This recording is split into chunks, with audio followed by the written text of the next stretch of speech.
अस्सलाम वालेकुम, मेरा नाम कौसर बीबी है। तुसी हर महीने बाद मेरे गरीबनी औरत दे पैसे करदे हो, भला होवे, अल्लाह वसदे रहो, अल्लाह तुहानू चोखा देवे। जे तुसी करदे हो तो दिल विच लाट बल जांदी है।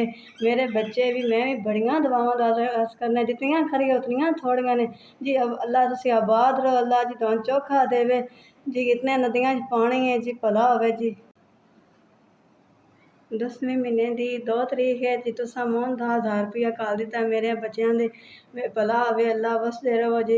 मेरे बच्चे भी, मैं भी दुआवां करनियां जी, अल्लाह आबाद रहो, खुदा तबा जी। तुसी मेरा आसरा हो, मेरे बच्चे भी, मैं बहुत खुश होन्नी आं जे तुसी करदे, भला होवे जी। भला होवे जी, बड़ी मेहरबानी जे तुसी मेरे छोटे छोटे बच्चे ने, स्कूल पढ़दे ने, कोई कापी ले लैनी, कोई पेंसिल ले लैनी आं, कोई होर कोई चीज़ बच्चों दी ले लैनी। भला होवे, अल्लाह वसदे रहो जी, अल्लाह तुहानू चोखा देवे जी। भला होवे, तुसी 10,000 रुपया महीने बाद करदे, मेरियां सारी ज़रूरतां इहदे च पूरियां हो जांदियां ने।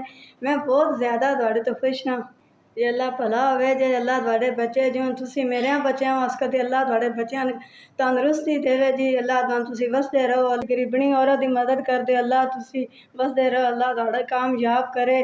अल्लाह इंज ही मेरी गरीबनी जे सारी दुनिया तुसी मदद करदे रहो।